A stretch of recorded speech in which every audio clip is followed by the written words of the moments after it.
여러분 안녕하십니까? TBS 교통방송이 마련하는 색다른 토론 설전 오늘 순서를 시작하겠습니다. 대선이 이제 50여일 앞으로 다가왔습니다. 대선 하면은 흔히들 인물 중심의 구도 싸움이라는 말이 있긴 합니다만 특히 이번 선거에서는 눈에 확 띄는 공약은 없다는 평가입니다. 그 대신에 다만 누가 유리한 구도를 선점하는가 또 팽팽한 균형은 언제 깨질까에 큰 관심이 모아지고 있다고 볼 수가 있겠습니다. 그 가운데 요즘 뜨거운 쟁점이 되고 있는 것은 정치개혁과 관련한 논란입니다. 오늘 정치개혁과 관련해서 뜨거운 토론을 펼쳐보도록 하겠습니다. 토론을 위해서 전문가 네 분을 스튜디오에 모셨습니다. 뜨거운 설전 기대를 하고요. 먼저 국민대학교 홍성걸 교수 소개해드리겠습니다. 어서 오십시오. 네, 안녕하십니까. 정치평론가이신 유창선 박사 함께 자리해 주셨습니다. 감사합니다. 안녕하세요. 또 인제대학교 김창룡 교수 나와주셨습니다. 안녕하십니까. 두문정치전략연구소 이철희 소장 함께 자리해 주셨습니다. 감사합니다. 네, 안녕하십니까. 네. 본격적인 토론에 앞서서 그러면 국민들은 과연 정치개혁에 대해서 어떤 생각을 갖고 있는지 저희가 알아봤습니다. 화면으로 함께 보시죠.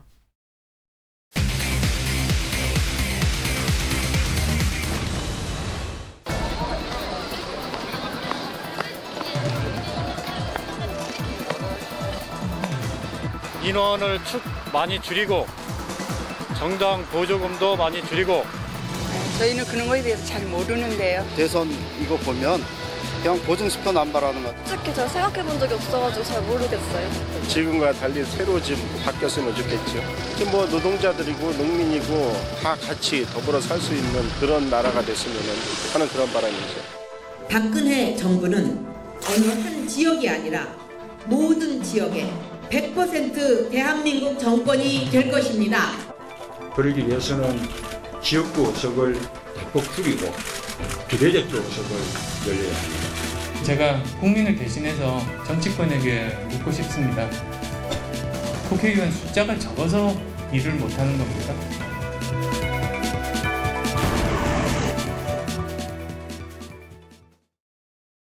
생방송으로 진행되고 있는 색다른 토론 설전, 저희 이 시간에 실시간으로 여러분의 참여를 기다리고 있습니다. 문자 그리고 트위터로 참여가 가능하신데요. 문자 경우에는 샵 0082를 사용하시면 되겠습니다. 그리고 트위터의 경우에는 TBS_디베이트로 함께 참여해 주시면 되겠습니다. 여러분의 많은 참여를 부탁드리겠습니다. 새누리당과 선진통일당이 며칠 전에 바로 합당을 했고요. 그래서 보수 대연합 전선을 구축했습니다. 이에 대해서 야권 지지자들 사이에서 야권 단일화에 대한 요구가 더 거세지고 있는데 그러나 정작 당사자인 문재인 후보, 안철수 후보 간에는 이 정치개혁 문제를 둘러싸고 더 첨예하게 대립하는 양상을 보이고 있습니다. 당장 오늘 아침에 문재인 후보가 안철수 후보의 그 정치 축소, 정당 정치 축소의 방향이 올바른 것이 아니다라고 반대 의사를 분명히 한 바가 있는데요. 그렇다면 이 각 후보가 갖고 있는 정치 개혁에 관한 여러 가지 다른 점이 무엇인가를 알아보기에 앞서서 과연 왜 이번 대선에서 이렇게 정치 개혁 문제가 뜨겁게 거론되고 있는가를 알아볼 필요가 있겠습니다. 그래서 먼저 정치 개혁이 이번 대선에서 어떤 의미를 갖고 있는지를 알아보는 순서인데요. 이와 관련해서 지금 나와주신 네 분께서 과연 이번 대선에서의 정치 개혁 도대체 지난 대선과는 무엇이 어떻게 다르게 보이는가를 중심으로 해서 얘기를 해주시기 바랍니다. 먼저 홍 교수님 해주시겠습니까? 네. 이번에 특히 이번 대선에서 정치 개혁이라고 하는 것이 화두로 등장한 가장 근본적인 이유는 한마디로 말씀드리라면은 결국 안철수 현상 때문이다 이렇게 볼 수가 있겠죠. 기성 정치권에 대한 실망이나 좌절감이 안철수라고 하는 이 현상으로 나타났고 그렇게 그 현상을 등에 업고. 지금 안철수 후보가 제3의 후보로 지금 등장을 했어요. 그러면서 가장 큰 이슈로 지금 제기하고 있는 것이 바로 정치 개혁입니다. 그러다 보니까 정치 개혁이라고 하는 네 글자가 지금 굉장히 큰 이슈로 부각될 수밖에 없는 그런 상황이다. 문제는 그럼 정치 개혁이 목적이냐 이 말이죠. 정치 개혁 왜 하려고 하는 거냐? 사실은 정치 개혁을 통해서 우리가 달성하고자 하는 것은 국민들의 삶을 보다 더 윤택하게 하고 많은 사람들이 참 그 양극화 현상 이런 것으로 고통받지 않고 잘 살게 만들기 위한 것이 정치 개혁이거든요. 그런데 정치 개혁이라고 하는 이름 하에 서로 다른 여러 가지를 지금 이제 오늘 얘기를 하겠습니다만 얘기를 하면서 전부 다 기싸움이나 하고 있고 방식만 얘기할 뿐이지 그것이 어떻게 해서 국민들의 삶을 윤택하게 하고 진정한 국민의 행복을 만들어줄 수 있는지에 대해서는 아무도 얘기를 하고 있지 않아요. 안철수 후보조차도 정치개혁을 얘기하면서 그 정치개혁을 통해서 자기가 달성하고자 하는 것을 얘기하고 있지 않습니다. 그래서 이런 것이 지금 심각한 문제다, 저는 그렇게 봅니다. 안철수 현상에서 비롯됐고 문제 제기에 그치고 있다는 그런 말씀이시고요. 네. 그다음에 유 박사님 해주실까요? 네, 저도 홍 교수님 안철수 현상으로부터 지금 이제 정치 쇄신 문제 이렇게 관심 갖게 된 계기가 됐다는 거 이제 공감을 이제 합니다. 같은 생각이고요. 이번 대선에서 정치 쇄신 문제 중요한 이제 화두로 등장을 했습니다. 물론 이제 과거에도 이런 이제 선거 앞두고는 정치 개혁 얘기가 자주 이제 또 등장하기도 했습니다만은 이번 같은 경우는 조금 더 절박하게 그렇게 이제 각 후보들한테 이제 다가온 것 같습니다. 아무래도 이 안철수 현상이 의미를 하는 것이 결국 이제 새로운 정치에 대한 국민들의 바람 그렇게 이제 해석이 됐었고, 그래서 안철수 후보가 어떻게 보면은 정치권을 향해서 먼저 이 화두를 던졌다고 한다면은 정치권도 거기에 대해서 어떤 식으로든 답을 해야 될 이런 이제 상황이 이제 됐던 거죠. 그런데 이제 구체적으로 좀 들어가서 보면은 여야의 정치 쇄신 논의가 그 배경이 또 차이는 또 있는 것 같습니다. 새누리당 같은 경우는 대선 전국 그 초반에 내부적인 그 비리 스캔들, 부패 비리 스캔들이 잇따라 이제 터져 나오면서 뭔가 그 쇄신의 어떤 기치를 내걸었던 그런 그간의 상황들이 좀 원점으로 돌아갈 위기 의식을 이제 가졌고, 그러다 보니까 이제 결국 이 정치 쇄신 논의를 다시 이제 들어가면서 특히 그 부패 문제의 그 근절 여기에 좀 이제 초점을 맞췄던 것 같습니다. 하지만은 그 이후 막상 그 정치 쇄신 특위가 운영이 됐지만은 좀 용두사미로 이렇게 흘러간 그런 이제 느낌이 좀 강하고요. 반면에 이제 야권 두 후보 같은 경우에는 아무래도 그 안철수 후보가 민주당과의 야권 후보 단일화 논의의 그 선행 조건으로 정치 혁신 이거를 이제 사실상 조건으로 이제 제시한 그런 상황이었기 때문에 민주당에도 역시 그 정치 쇄신 문제에 대해서 관심을 적극적으로 기울일 수밖에 없는 그런 이제 상황이 됐고, 지금도 이제 두 후보 사이에 정치 쇄신의 어떤 논의가 계속 진행이 되고 있어서 아마 그 여야의 또 그 정치 쇄신 논의가 이제 등장한 배경은 좀 차이는 있다고 하겠습니다. 그러니까 절박한 것이 예전과는 좀 다르다라는 그 평을 해주신 거고요.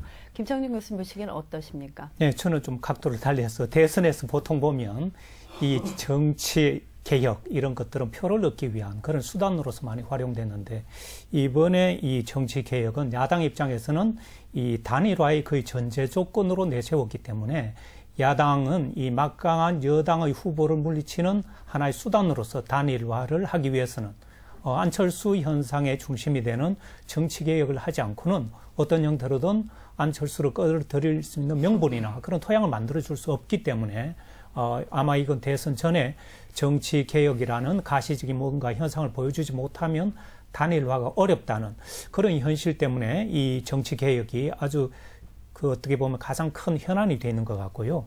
또 여당 입장에 봐서는 사실은 이명박 정부 들어서고 난 뒤에 당정협의라고 할까, 이런 어떤 이 당과 이 대통령 사이에 이 협의 체제가 무너지고 정치가 실종됐다, 이런 표현이 나오다 보니까 여당 후보 입장에서도 어떻게 하면 정치를 복원해서 정치 개혁을 통해서 유권자들의 표를 얻을 수 있을까?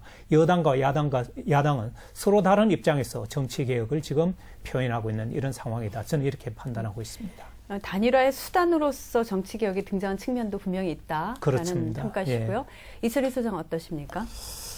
저도 크게 생각은 다르지 않습니다만, 정치 개혁이나 정치 쇄신은 하루 이틀 된 이슈는 아니고요. 그동안 끊임없이 제기되었던 이슈인데, 대선의 쟁점으로 부각된 거는 2002년이 좀 세게 정치 개혁이 나왔던 것 같아요. 그때는 낡은 정치, 구태 정치 없애야 된다는 것들 때문에 상당히 이게 쟁점화가 됐었던 것 같고요.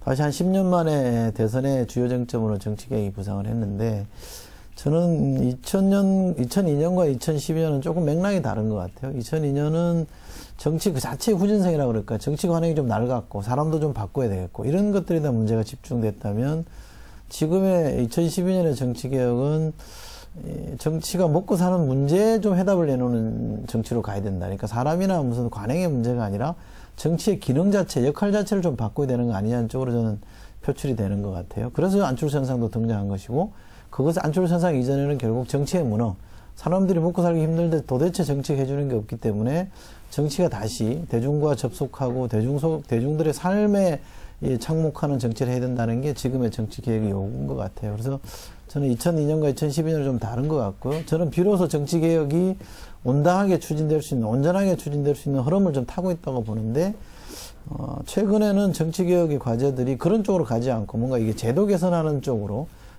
그 제도 개선 쪽도 특정한 방향 쪽으로 몰아가는 것 같아서 저는 약간 좀 걱정스러운 대목이 있고요. 다시 저는 원론으로 돌아와서 여야를 막론하고 정치가 대중과 어떻게 만날 건지, 대중의 삶을 어떻게 다룰 건지의 정치로 좀 다시 좀 터닝을 해야 된다 이런 생각을 하고 있습니다. 네. 그러니까 10년 전에 그 정치개혁과는 의미가 다르다고 평가를 하셨는데, 근데 사실 유권자 입장에서 보면 정치개혁은 뭐 흔히 듣는 얘기여서요. 새로울 것이 없다라는 생각이 듭니다. 근데 왜 이렇게 주요 공약으로 등장하는가? 그게 궁금하거든요. 왜 이 시점에는 주요 공약이 될 수 있는 겁니까? 그렇다면? 우리가 정치사적으로 좀 볼 필요가 있을 것 같아요. 우리나라의 이 민주주의의 수준이라는 것이 경제 발전과 더불어서 상당한 빠른 속도로 지금 발전을 해왔거든요. 근데 가만히 돌이켜 보면은요. 소위 삼김 시대가 공식적으로 끝난 게 불과 10몇 년 전입니다. 그리고 지금 두 차례에 걸쳐서 비로소 지금까지 10여 년 이후에 두 차례에 걸쳐서 우리가 삼김이 아닌 대통령 시대를 맞았어요.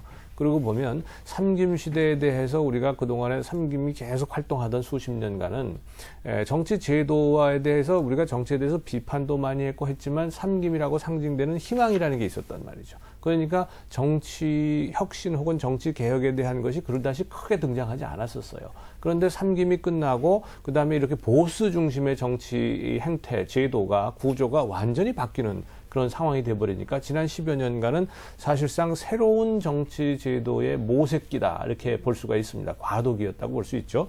그 과도기 속에서 우리가 겪은 것이 경제 위기를 두고 차례 겪은 겁니다. 외환 위기를 겪고 그다음에 지금 이제 금융 위기 그리고 나아가서는 재정 위기. 그래서 세계가 지금 저 L자형 아주 침체의 늪에 빠지는 이런 상황이 됐거든요. 이러다 보니까 국민들이 정치에 대한 기대가 이게 뭔가 우리의 민생을 해결해 주는 수단으로 정치가 돼야 되는.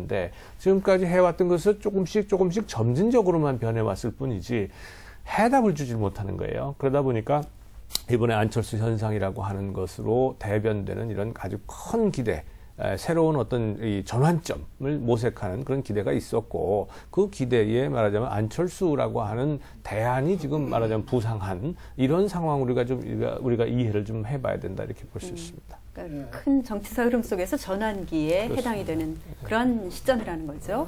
예, 저는 이제 작금의 정치 쇄신 논의가 아까 이철희 소장도 잠깐 너무 제도 중심으로 가는 것 같다 말씀하셨지만은. 지금 철저하게 지금 여야 새 후보 제도 논의 이제 중심으로 이제 가고 있는데 물론 이제 화려해 보이기는 합니다. 이제까지 거론됐던 것들이 다 집대성이 되기도 하고 상당히 선거 앞두고서는 좀 매력 있는 그런 내용들을 이제 많이 담고는 있습니다만은 저는 이제 중요한 거는 이렇게 제도 논의로만 이렇게 빠져들어갔을 경우 정작 중요한 거를 그냥 놓칠 수도 있다. 그러니까는, 이 선거용으로, 선거 전까지 이렇게 얘기가 되다가 정작 선거 끝나고 결과 나온 이후에는, 이러한 정치적인 논의가 계속 이어나갈 지속 가능한 정치 쇄신이 되기가 어려울 수도 있다. 이 점을 좀 이제 말씀드렸으면 합니다. 뭐냐 하면은 결국 더 중요하다고 제가 생각을 하는 거는 이러한 정치 쇄신을 앞으로 계속 주도를 하고 선도해 나갈 어떤 그 새로운 세력의 위치가 과연 제대로 확보가 될 수 있을 건가. 이 점이 이제 될 것 같습니다. 저는 여야 모두 공통된 문제라고 생각이 되는데요. 예를 들면은 새누리당 같은 경우 보면은 지금 한편에서는 정치 쇄신 얘기 했습니다만은 막상 실제로 지금의 모습을 보면은 박근혜 후보만 바라보고 가는 모든 것을 박근혜 후보가 가져가고 있고 다른 사람들은 지켜보고 거기에 따르기만 하는 이런 상황이 지금 계속되고 있습니다.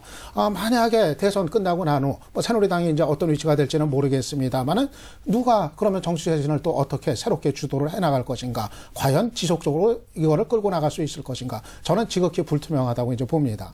야권 같은 경우도 마찬가지일 수 있습니다. 중요한 거는 지금 야권 역시도 이 정치 쇄신 논의를 앞으로 더 이어받아서 발전시키기 위해서는 바로 그거를 선도해 나갈 만한 어떤 새로운 틀이 이제 마련이 돼야 되고 그거를 위해서는 어떤 기존의 인물들이 좀 자리를 내놓을 거는 내놓고 정말 문재인 후보, 안철수 후보 두 사람이 손을 잡고서 이 새로운 흐름을 주도해 나가는 그런 어떤 새로운 그릇이 이제 필요하다.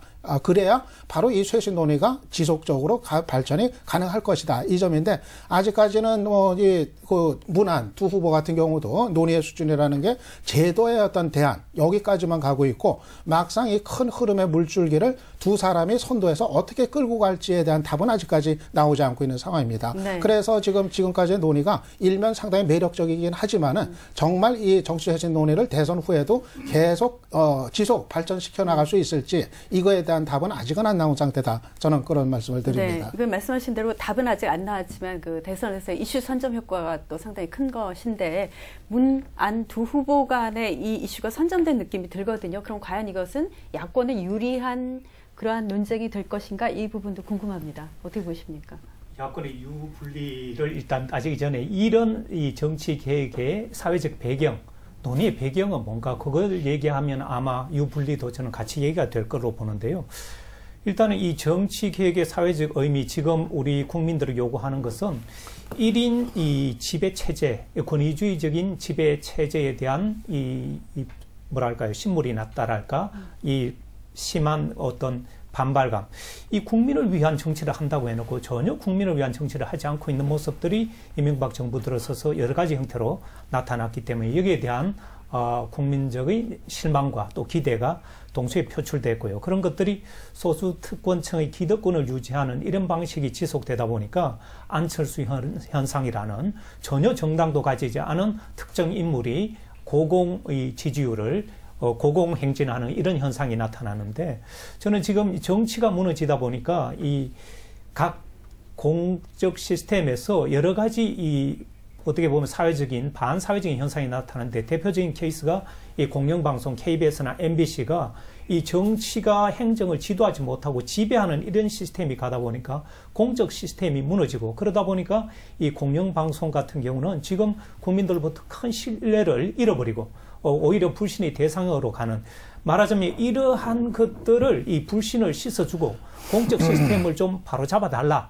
그런 것들이 전반적으로 국민들의 어떤 정치 개혁에 대한 기대인데, 이런 것들에 대한 논의보다는 오히려 국회의원 수를 줄인다든가, 정당의 어떤 중앙당에 철폐하고 정당 보조금을 철폐한다든가, 그런 어떤 정치권의 구조조정에 너무 함몰되다 보니까 저는 국민들이 과연 그런 부분에 있어서도 많은 논란이 있겠지만, 큰 틀에서 이러한 사회적인 정치적인 배경에 있어서 국민들이 기대하는 정치 개혁은 과연 이루어지고 있는가, 그런 차원에서 지금 논의되고 있는 여당이 유리한가 야당이 유리한가, 지금의 정치 개혁 논의는 야당을 중심으로 한, 어떻게 보면 단일화의 명분을 깔아주는 그런 모습으로 흐르기 때문에 이게 어떤 식으로 가느냐에 따라서 여당에 유리할 수도 있고 저는 불리할 수도 있는 그런 변수들이 많이 있다. 네, 양날의 칼로 작용할 수도 있겠죠. 근데 네. 미디어 학자시니까 제가 여기서 한 가지만 더 여쭤봐도 될까요? 네. 안철수 현상을 우리가 이제 얘기를 많이 하게 됐는데, 미디어에 의해서 만들어진 어떤 이미지,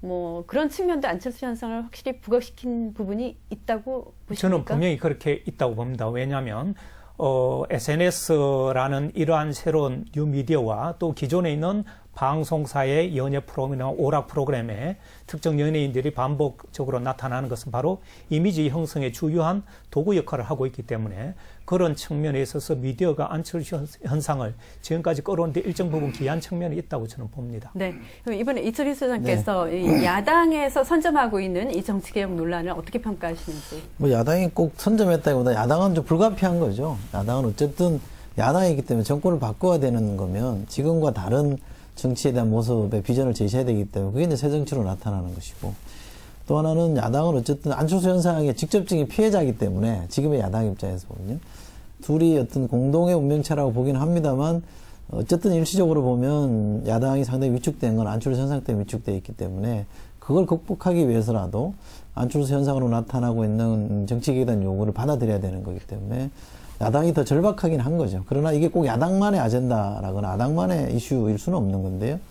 그래서 박근혜 후보도 사실은 이명박 대통령과 다른 새로운 뭐 정책 프로그램이나 이런 걸 제시하고 있는 거 아닙니까?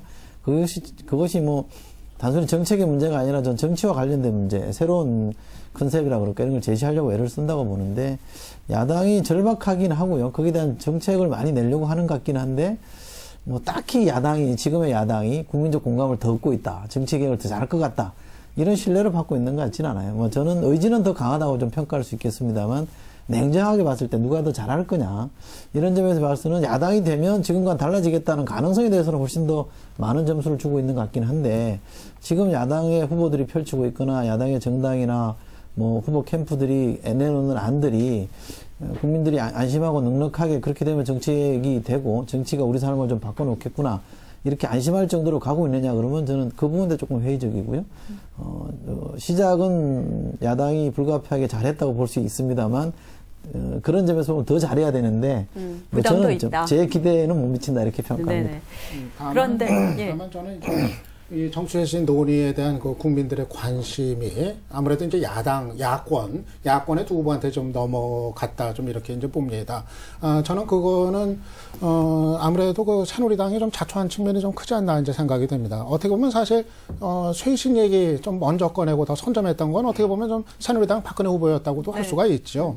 사실 또 후보로 제일 먼저 등장한 것도 박 후보였었고 그리고 국민 대통합 얘기하면서 좀 그쪽 쇄신으로 가려고 했던 것도 이제 박 후보였으니까요. 그런데 시간이 지나면서 그 빛이 바래지고 오히려 그 야권의 쇄신 논의로 이제 중심축이 좀 활발하게 그렇게 이제 이동을 한 것 같습니다. 뭐냐 하면은 박근혜 후보 쪽에 아무리 그 쇄신 얘기를 이제 해도 쇄신이 그냥 구호로만 그치고 정작 실제 모습은 이제 달랐던 겁니다.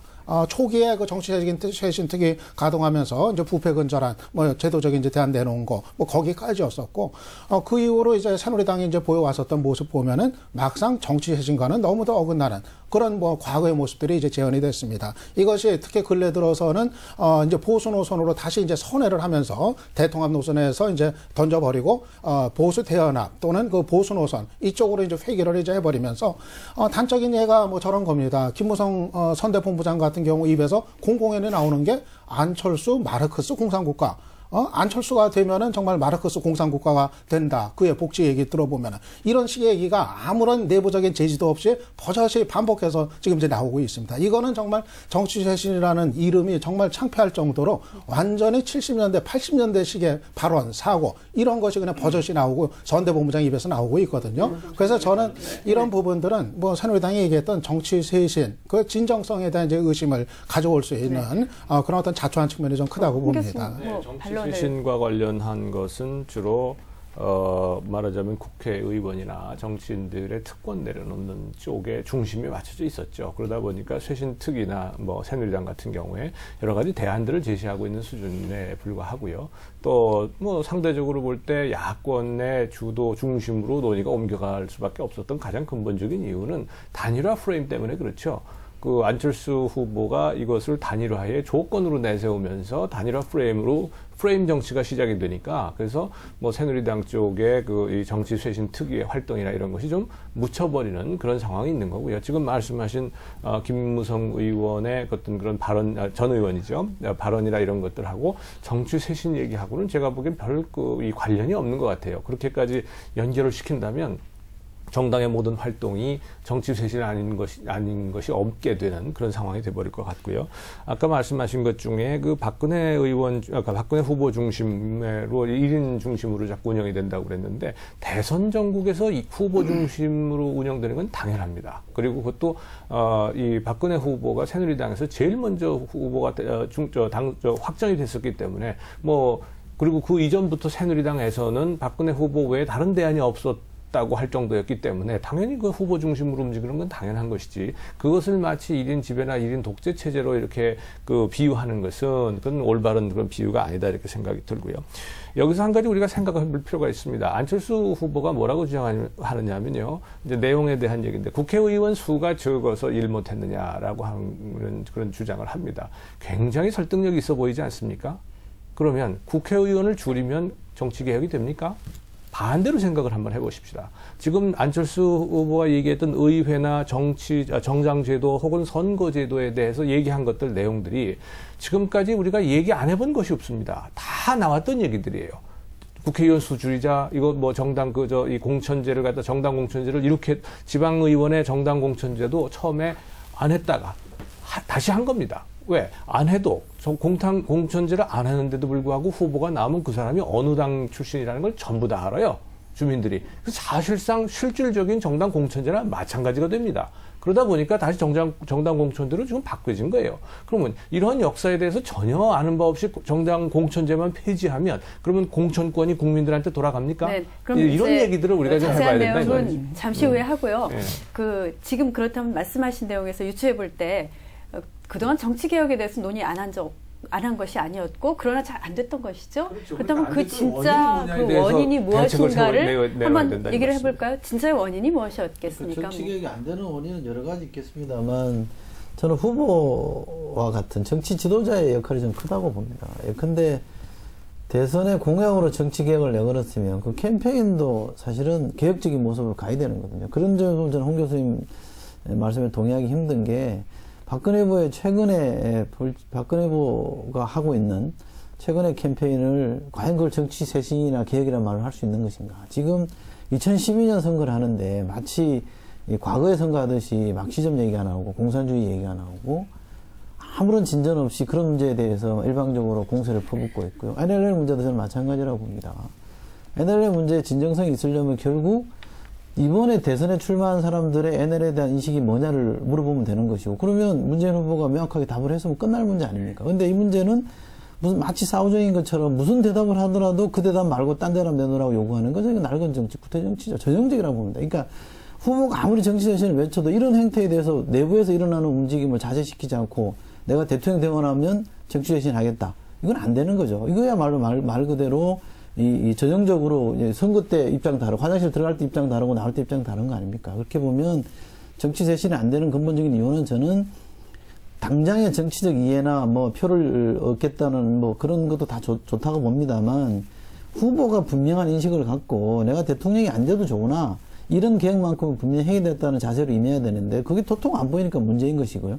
제가 지금은 이제 여당의 박근혜 후보만 잘못하고 있는 점을 지적합니다만 물론 야당도 제가 지적할 게 있겠습니다. 우선은 저는 이번 캠페인에 놓고 새 후보를 중심으로 놓고 보면 박근혜 후보가 캠페인을 가장 후진적으로 하고 있고 낡은 방식으로 쓰고 있다. 저는 그건 분명하다고 봅니다. 그러니까 후보 인식에 상당히 그 무게를 두고 얘기를 하셨네요. 네.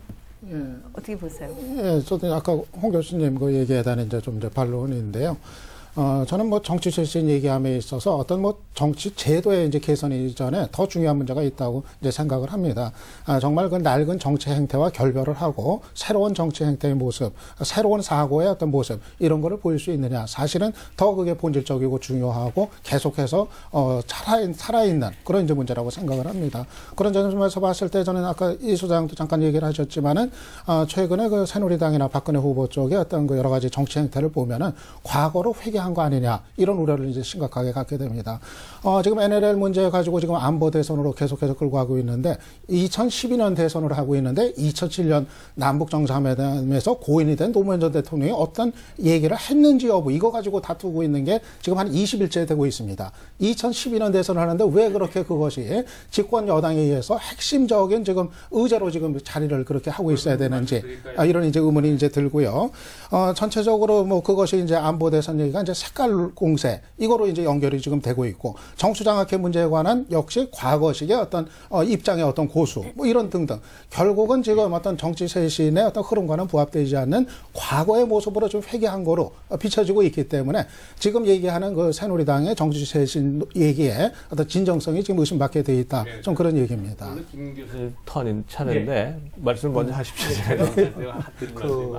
아마 반론을 좀 이따 하시고 제가 보는 두 가지 관점에서 왜 이렇게 정치 개혁이 안 되는가 먼저 말씀드리겠습니다. 저는 우리나라 정당은 보시다시피 정책 정당이 아닙니다. 말하자면 지역 정당인데요.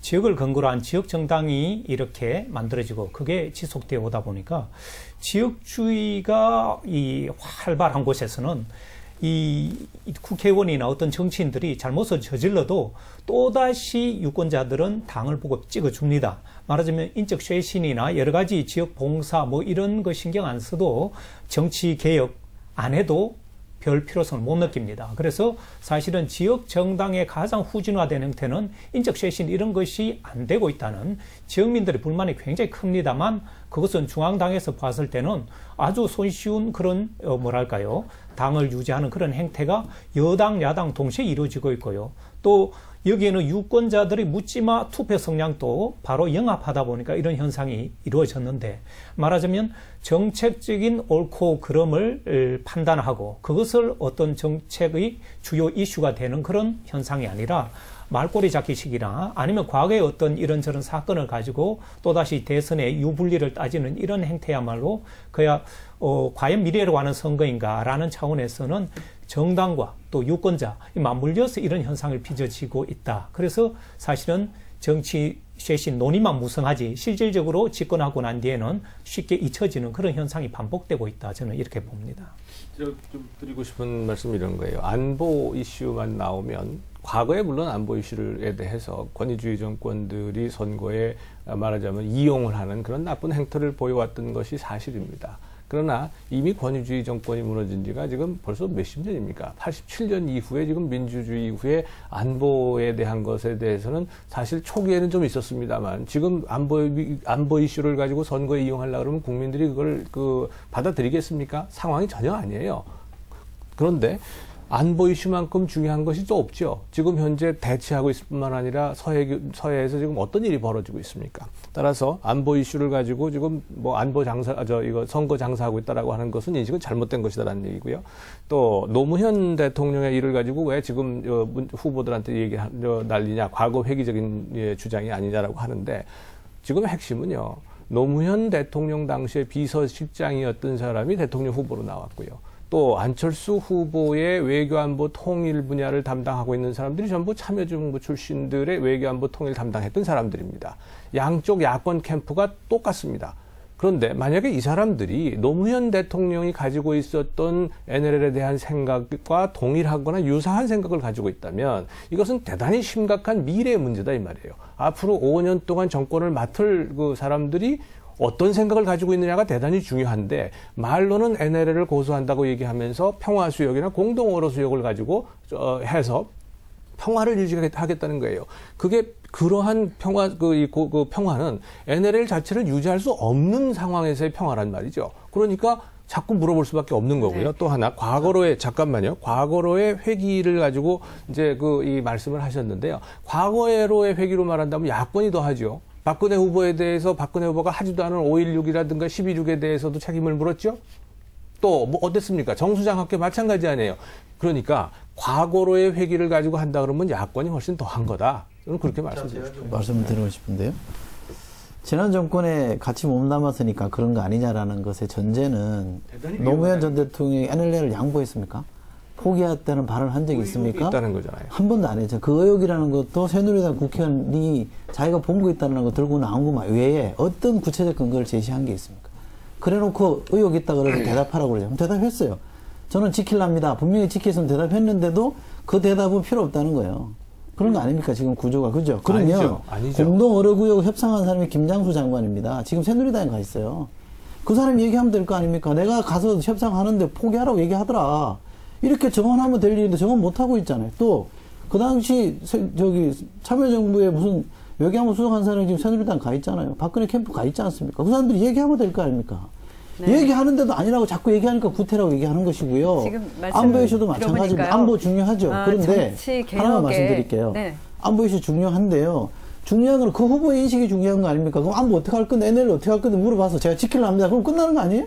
뭐 더 이상 얘기가 필요합니까? 언행이 일치해야 되는 거 아니에요? 이게 구태 정치라는 언행이 뭐죠? 그러면 문재인 후보가 어디 가서 NLL을 포기한다고 그랬죠? 지킨다고 해놓고서 평화수역, 공동어뢰수역 만들어서 NLL보다 훨씬 이남까지 북한 그건 합의가 안 된 사안이고 합의가 안 됐습니다. 그렇게 하겠다라고 하는 얘기 아니에요. 합의 안 됐죠. 김장수 장관한테 한번 물어보세요. 그건 합의는 나중에 김정은이 하고 합의하는 것이고 지금 문재인 후보가 얘기하는 것이 NLL보다 훨씬 남쪽으로 북쪽으로 해서 공동어뢰수역을 만들겠다는 거 아닙니까? 공동어뢰수역이라는 못 지키는 거죠. 아니 공동어뢰수역이라는 아직 그림이 안 그려진 거죠. 수역이 안 정해진 거 아닙니까?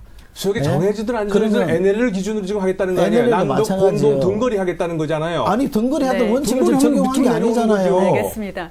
정말 갑자기 NLL 설전으로 이어지고 말았는데요. 네. 정치 개혁이 설전 아닙니까? 정말 그 정치 개혁이 얼마나 광범위한 것인가를 다시 한번 실감하게 됐습니다. 사실 말씀하신 전부 그 내용을 우리가 포괄할 수가 있겠죠. 그러나 오늘은 이제 후보 간의 그 정치 개혁의 그 제안한 내용들을 좀 중심으로 알아보고자 하니까. 각각의 후보들 어떤 내용들을 제시하고 있는지 이제 그에 대해서 좀 토론을 펼쳐보겠습니다. 박근혜 표라고 우리가 뭐 이름을 붙여보죠. 박근혜 표 정치개혁 조건 한번 보고 그 딜레마는 어떤 것이 있는지도 좀 살펴보겠습니다. 박근혜 표 누구 먼저 얘기해 주시겠습니까? 정치개혁 내용 그리고 그것이 갖고 있는 문제점 어떤 게 있을까요? 유 박사님 시작해 주실까요? 글쎄 저는 어쩌면 뭐 앞에서 미리 당겨서 뭐 새누리당 쪽의 정치 개혁안에 관한 의견을 이제 말씀을 이미 이제 드렸는데요. 어떻게 보면 한 절반 정도만 내놓고 나머지 지금 절반을 채우지 못하거나 더 이상 지금 얘기를 안 하고 있는 그런 상태 아닌가 이제 판단이 그런 됩니다. 답보 상태인데 그 이유가 다시 한번 좀 강조하자면 예. 답보 상태인 이유는 뭐라고 보십니까? 그러니까는 처음에 정치쇄신 이제 투기 구성해가지고 거기서 이제 정치쇄신 논의를 뭐 해나가기로 했는데 처음에 이제 가동이 돼가지고 주로 내놨던 것이 역시 그 부패 비리 이제 그 근절 방안 이런 것들을 이제 주로 이제 내놨던 것 같습니다. 이거는 이제 당시 그 위기 대응용의 성격이 좀 강했던 거로 보이고요. 내부에서 터져나왔던 잇따른 그 부패 비리 스캔들 이거에 대한 어떤 그 대응의 차원에서 바로 그런 안들이 이제 나왔는데. 문제는 그 이후 이제 시간이 이제 지나면서 그런 위기감이 일단은 좀 이제 진정이 되면서 그때부터 좀 끈을 놓아버린 거 아닌가 이제 생각이 됩니다. 그 이후 계속 이어나갔어야 될 여타의 어떤 그 정치 쇄신안 그리고 이거를 대선 이후까지 어떻게 이어나가면서 정말 정치 쇄신을 주도를 해나갈 것인지 여기에 관한 논의가 사실상 좀 중단이 된 그런 이제 상태여가지고 이것이 아무래도 그 상황 대처용의 좀 이제 성격이 너무 강했던 거 아니냐 그러다 보니까는 일단은 그 좀 상황이 이제 또 변화가 이제 되니까 거기서 사실상 뭐 이후 작업이 제대로 이루어지지 않고 좀 중단된 거 아니냐. 그래가지고 좀 저는 절반의 것만 지금 내놓고만 상태 아닌가 그렇게 평가를 합니다. 그리고요, 박근혜 후보의 경우는 대통합을 제시하고 있고 이것이 정치개혁의 상위 개념이다 이렇게 얘기를 하고 있는데 실제로 보면은 당 내에서도 이 범여권의 대통합 문제도 잘 이루어지지 않는 측면이 있거든요. 이 부분 어떻게 보세요? 현재로서 잘 진행이 되지 않고 삐걱대는 거 아닐까요? 대통합이라고 하는 것이 우선 그 외부적으로는 산업화 세력과 민주화 세력의 통합을 한 것이고요. 또 내부적으로 볼 때는 이제 아무래도 보수 대연합의 성격을 가지고 있는 거죠.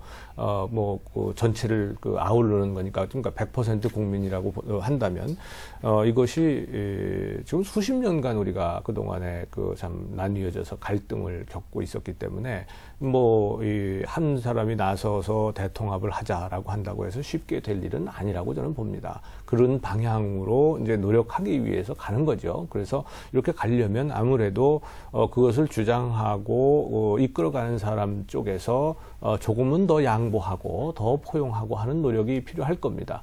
그런 점에서 지금 예를 들어서 새누리당 내부에서 이재호 의원에 대한 어떤 포용이 지금 안 되고 있는 거 이런 것은 뭔가 더 노력이 더 필요한 그런 부분이라고 저는 생각을 하고요. 또 전태일 재단에 방문을 했더니 들어오지도 못하게 했다. 이런 것도 그만큼 아직도 앙금이 남아 있는 거 아니겠습니까? 그러니까 이런 모습도 결국은 박근혜 후보가 스스로가 대통합을 가지고 시대 정신을 대통합을 가지고 거기에 100% 국가를 만들겠다. 국민들이 함께하는 모든 사람이 마음이 동일할 수는 없겠죠. 생각이 다 다를 수 있잖아요. 오늘 이철희 소장하고 저하고 생각이 많이 다르잖아요.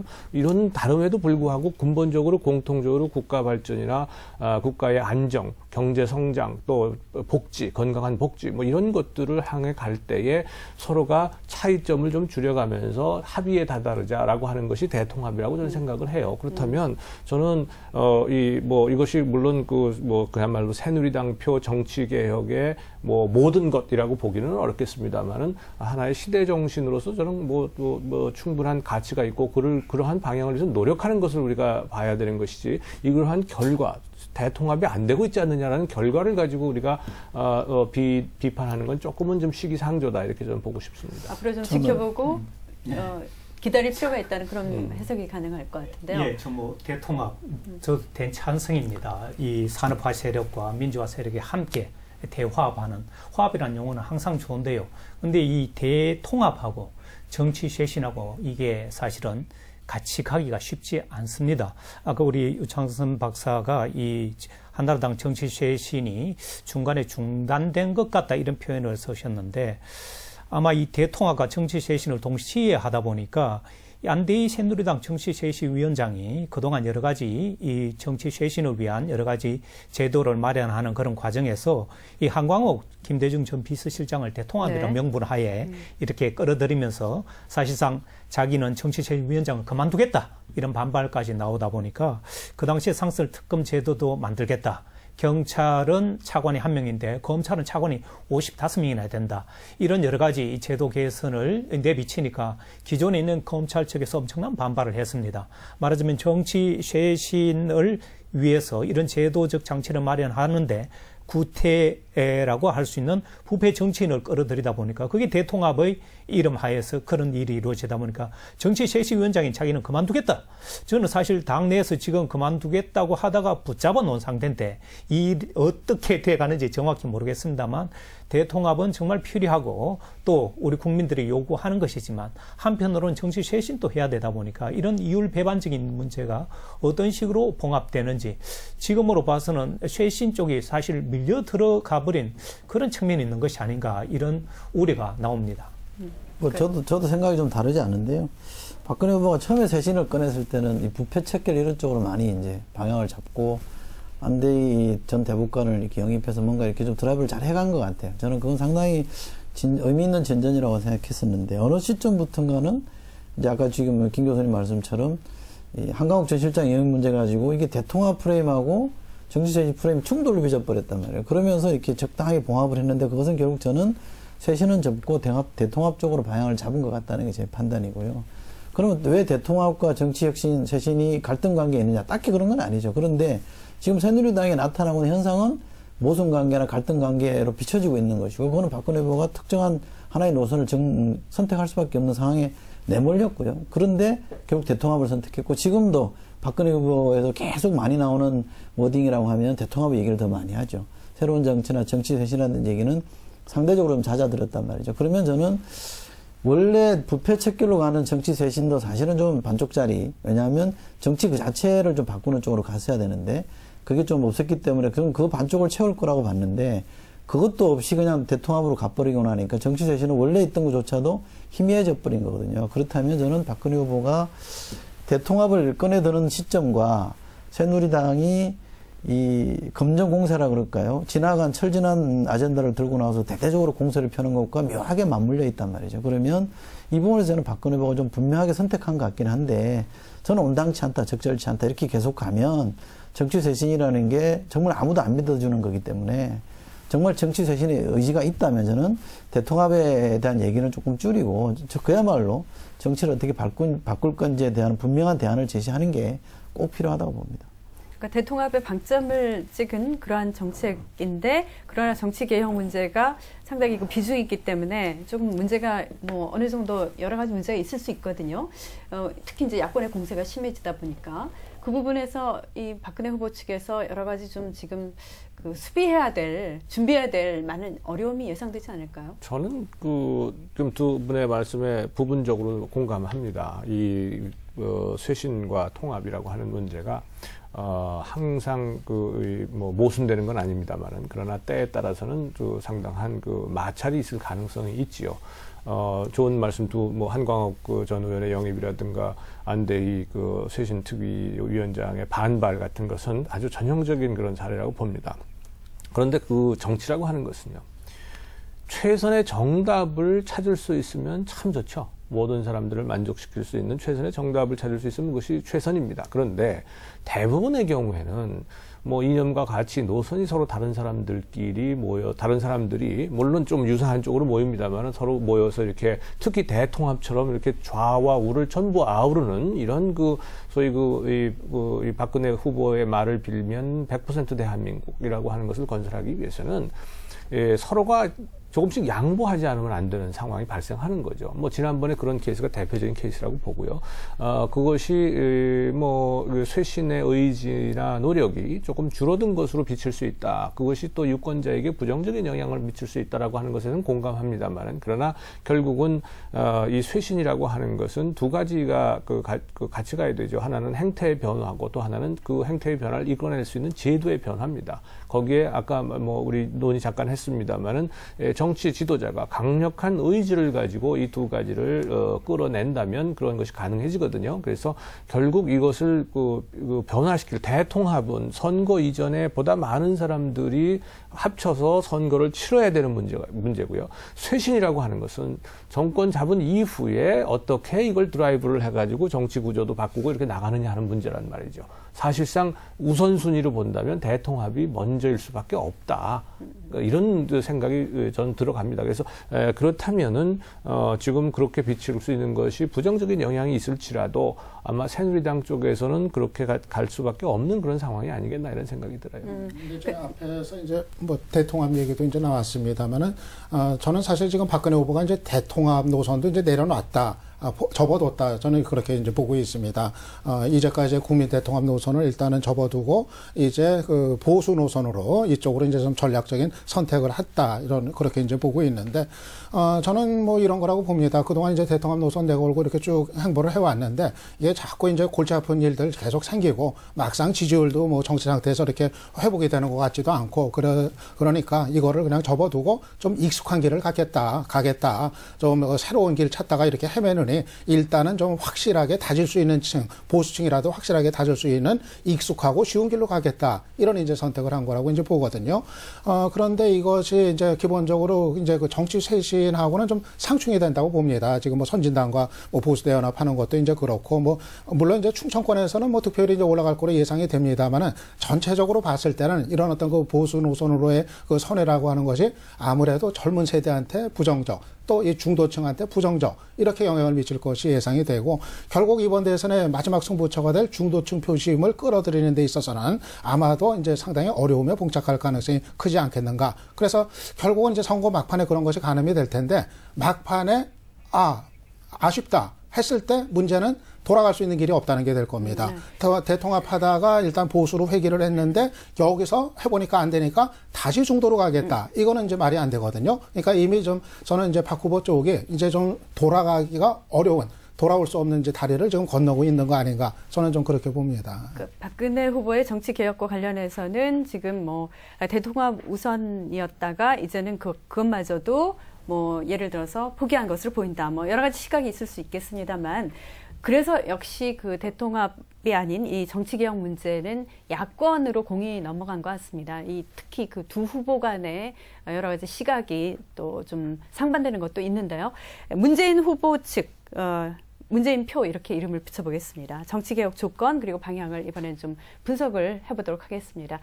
문재인 후보는 사실 상당히 그 권한에 대해서 많은 부분 내려놓겠다는 그런 정책을 내놓고 있습니다. 뭐 책임 총리제 얘기, 그리고 뭐 단일화에 대비해서 여러 가지 대비한 그런 정책이 지금 속속 나오고 있는데, 과연 이 문재인 표의 정치 개혁은 어느 정도의 실현성이 있는가, 또 한계는 무엇인가를 좀 짚어보도록 하죠. 이철희 소장께서 먼저 시작을 해주실까요? 저는 문재인 후보의 정치 개혁안에 대해서는 뭐 좀 반가운 것도 있고요. 의미있게, 저런 식의 방안은 좀 필요한 건데 적시에 잘 꺼내놨다는 것도 있고, 다른 한편으로 좀 부족하다는 생각도 있습니다. 우선, 바람직하다고 보는 거는 과연 책임 총리제가 답인지는 모르겠습니다만, 어쨌든 대통령의 권한을 분산하는 게 맞는 것 같고요. 지금의 대통령이 과도한 권력을 누리고 있기 때문에 그것을 책임 총리제로 분산하는 게 아마 하나의 방법일 수는 있겠다라는 생각이 듭니다. 다만 저는 대통령의 권한을 분산할 때는 행정부 내에서 권한 분산보다는 의회 권력을 더 키워주는 쪽으로, 명실공히 상권 분립 쪽으로 가주는 게 보다 온당한 해답일 거라는 생각이 있어서 조금은 그것 역시 좀 반쪽짜리 해답일 거라는 생각이 좀 들고요. 또 하나는 비례대표제를 300명 중에 비례대표제로 뽑히는 국회의원 수를 100명으로 늘리겠다라는 얘기를 했는데, 그것도 저는 바람직한 방향이라고 봅니다만, 해법으로 제시한 게 권역별 정당 명부제를 제시했거든요. 근데 비례대표제라는 것도 이 권역별로 득표율을 합계해서 그 권역별 명부로 계산하면 선거구가 여러 개로 쪼개지는 거기 때문에 우리 흔히 말하는 비례성이라는 게 떨어집니다. 그래서 저는 그 방안이 정확하게 뭔지는 모르겠습니다만 명부는 권역별로 작성하더라도 선거구는 하나로 가주는 게 전체 선거구를 하나의 득표율로 기준으로 해서 비례대표의 수를 나누는 게 저는 온당하다고 보거든요. 그렇게 보면 명확하게 어느 방향이라는 얘기를 안 하고 있기 때문에 제가 말씀드리긴 그렇습니다만 비례대표를 늘리는 건 옳으나 구체적인 방안까지 좀 제시를 했으면 좋겠다라는 생각이 있고요.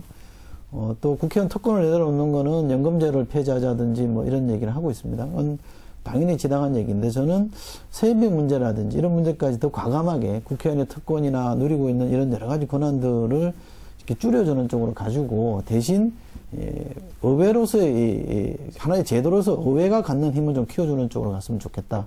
개인적으로 우선 뭐 그런 생각을 하고 있습니다. 지금 그 국회의원 기득권 내려놓기라든지 정당 공천제와 관련한 여러 가지 지금 제안은 사실은 말로 그칠 수 있는 부분도 실제로 많지 않습니까? 아까 뭐 여러 가지 뭐 지역을 기반으로 한 정당 정치에서 힘들다 그런 얘기도 하셨는데 김 교수께서 보시기에는 과연 이런 부분이 실현 가능한 거라고 보시는지요? 저는 이 세 후보 이미지를 보면 이 박근혜 후보 이미지는 원칙과 신뢰를 강조하고요. 또 실제로 그런 정치인이 되기 위해 노력하고 있고 또 문재인 후보도 보면 자신의 말에 책임지려고 하는 그런 모습 또 안철수 후보도 국민적 신뢰를 바탕으로 나름대로 이미지를 형성해 가는데 소위 말하는 문재인표 정치 개혁안 이런 것들을 보면 문재인이라는 그 한 사람 그 뒤에 민주당의 수많은 국회의원들이 과연 저것에 동의해 줬을까? 저는 그것에 의문을 갖고 있고요. 책임 총리제는 이번에 처음 나온 얘기가 아닙니다. 이번에 책임 총리제를 다시 강조하는 것은 단일화를 염두에 둔 그런 포석이 아닌가 이런 생각이 들고요. 또 연금제 폐지하겠다고 했는데 연금제를 만든 사람들이 바로 문재인을 밀고 있는 민주당 국회의원들입니다. 그 사람들이 단 한 번, 단 하루라도 국회의원을 하면 평생 150만 원의 국회의원 연금법을 만든 당사자들입니다. 그 사람들이 뒤에 있는데 어떻게 연금법을 폐지하겠다? 아주 이율배반적이고요. 저는 야당들의 이런 어떤 지금 내세우는 여러 가지 안들이 사실은 그러니까 표를 얻을 수 있다면 어떤 얘기도 다 한다는 우리가 대선을 여러 차례 거쳐보면서 학습 효과가 큽니다. 말하자면 이 공직자 비리 수사처라든가 특검제라든가 이런 부패 건절을 위한 여러 가지 얘기들이 나왔습니다만 딱 당선되고 난 뒤에는 이런 얘기들이 다 물밑으로 사라져 버렸습니다. 그러한 어떤 불신 그리고 이 한계 이런 것 때문에 국민들이 더 이상 정치인들에게 속지 않겠다.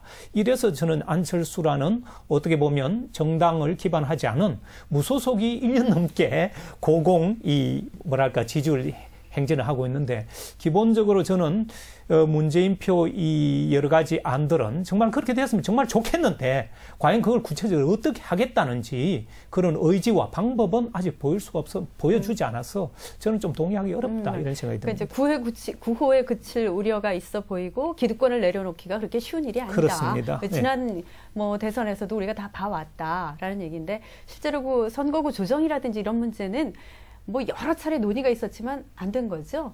그렇습니다. 그러니 잘 될 것인가에 이제 초점을 맞춰서 봐야 될 것 같습니다.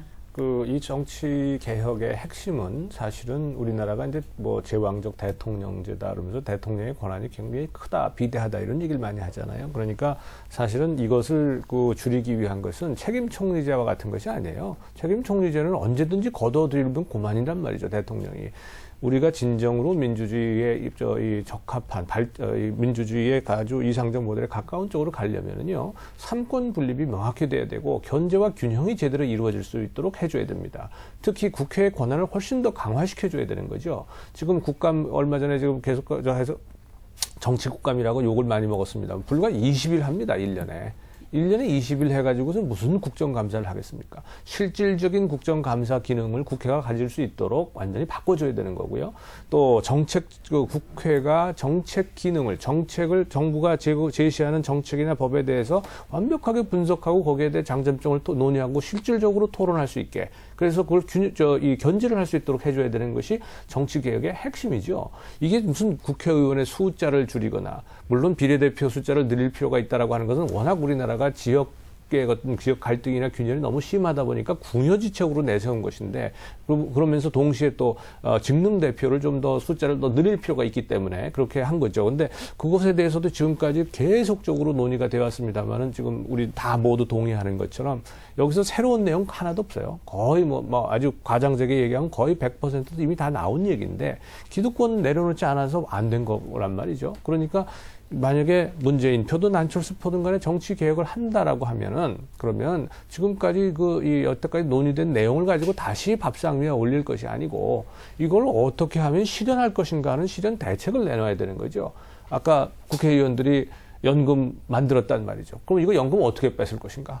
연금 줄이도록 어떻게 할 것인가? 어떻게 해서 이걸 만들어낼 것인가를 얘기를 해야 될 텐데 그런 얘기는 하나도 없고요. 마치 국민들은 그냥 정치인들이 약속하면 그냥 공허한 약속을 그냥 믿을 것처럼 이렇게만 내세우는 거, 저는 이거는 후보들로서 박근혜 후보도 마찬가지예요. 어떤 약속을 하게 되면 그걸 구체적으로 실현할 방법을 제시해야지 그것이 우리가 믿을 수 있고 받아들일 수 있는 건데, 그런 거 없이 이렇게 내세우는 거는 국민을 좀 우롱하는 것 같은 느낌이 들어서 좀 씁쓸합니다.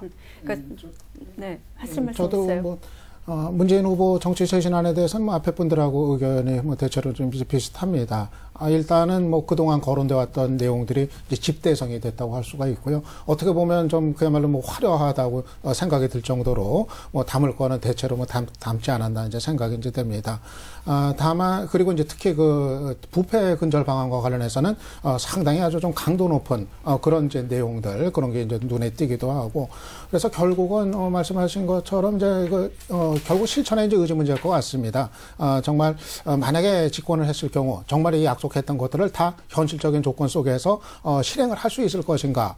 왜냐하면은 거기 나열된 많은 내용들 가운데는 그동안 거론은 되고 요구는 있었는데 차마 현실적으로 감당을 못 해가지고 유보를 하거나 일단은 좀 X를 거놨던 그런 내용들이 많이 포함이 돼 있거든요. 그렇기 때문에 만약 문재인 후보가 정말 집권을 했을 때 이거를 정말 약속대로 실행을 할 수 있는 힘이나 의지를 보여줄 수 있을 것인지 아마 이제 거기에 달린 문제라고 생각을 합니다. 네. 그러니까 말씀하신 대로 정치 개혁은 새로운 것은 아닙니다만 이렇게 관심을 모으게 된 것은 문재인 안철수 두 후보 간에 이 부분에 대해서 대립이 있기 때문이 아닌가 합니다. 그 부분이 단일화를 가로막는 요소가 되지 않을까. 특히 이제 제가 처음 시작하면서 말씀드렸다시피 오늘 문재인 후보가 오전에 안철수 후보의 정당 축소의 방향에 대해서 반대의 입장을 명확히 했기 때문에, 그렇다면 이 부분이 쟁점이 정말 커다랗게 돼서 단일화에서 멀어지는 중요한 계기가 될 수도 있지 않은가 하는 게 이제 다른 일반 사람들의 생각일 것 같다는 생각이 듭니다. 그러면 이번에 이제 안철수표 정치개혁으로 넘어가 보겠습니다. 가장 어떻게 보면은 논란의 대상이면서 관심의 대상이라고 할 수가 있겠습니다. 정당을 기반으로 하고 있지 않기 때문에 사실 가장 과감하게 얘기를 하고 있는 부분도 있다고 보여지는데요. 안철수 진영에서 내놓은 정치 개혁이 크게 보면 세 가지로 지금 볼 수가 있죠. 정리를 한번 해볼까요? 지금 안철수 후보가 내놓은 쪽이 일단 국회의원 정수를 줄이자는 부분이 있고요. 그렇죠? 중앙당과 국고보조금을 중앙당에 대한 국고보조금을 50%로 줄인다는 얘기하고요. 그다음에 기초 50%가 못 받진 않았죠. 그냥 국고보조금 축소. 네, 축소. 하여간 50%가 물론라는 지금 얘기가 대충 돌고 있으니까요. 그리고 중앙당 폐지해가지고 원내 정당화하겠다는 문제. 또 하나는 이제 기초의원들에 대한 정당 공천제를 폐지해서 공천권을 돌려준다는 얘기인데요. 이 세 가지를 가지고 아까도 말씀드렸습니다만 언뜻 보면 국민들 입장에서는 이런 거죠. 자, 국회의원 100명 줄이면 1,000억 생긴다는 거예요. 그래서 그걸 가지고 복지에 돌리면 얼마나 좋겠느냐. 그러니까 굉장히 소위 정치적인 레토릭이라고 우리가 보통 얘기를 하는데 대중들한테 호소하는 데는 이렇게 아주 강력한 메시지가 없죠. 정치인들이 하도 그냥 맨날 싸우기만 하고 최루탄이나 터뜨리고 하는 국회를 늘 보았던 국민들에게 이 사람들한테 주는 세입이 전부 모아가지고 복지에 쓴다는데 그것보다 더 좋은 일이 어디 있겠습니까? 근데 문제는 그러면 그렇게 하면은 200명으로 줄여가지고 그렇게 하면 정치 개혁이 되는 겁니까? 아까 말씀드렸습니다만 오히려 물론 국회의원 숫자가 반드시 많아야 되는 건 아닙니다만 지금 핵심은 국회의원의 숫자가 문제가 아니라 국회가 제 역할을 하도록 만들어줘야 되는데 국회 예산 자체도 그렇고 규모나 정책 능력이나 이런 것들이 지금 형편없이 적단 말이죠.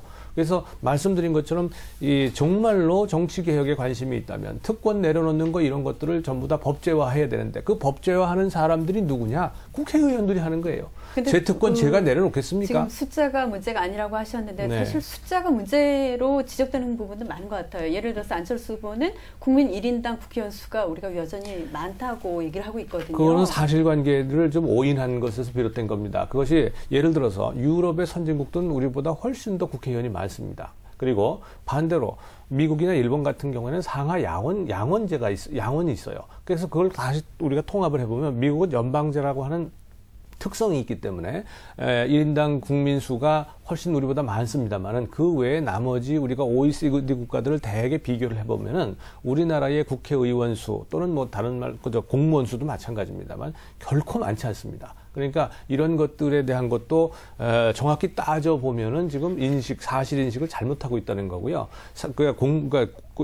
국회의원 수가 우리나라가 꼭 많다고 하는 것에 대해서는 지금 상당한 논란의 여지가 있습니다. 그거는 분명한 사실이고 문제는 제가 이제 숫자에 상관없이 지금 문제는 뭐냐 국회의원들이 제대로 일을 하게 해줘야 되는데 제대로 일을 할 수 없도록 만드는 거죠. 그리고 한 가지 더 말씀드릴까요? 솔직히 말씀드려서 국회의원 수 100명 줄여서 1000억 줄인다 그러잖아요.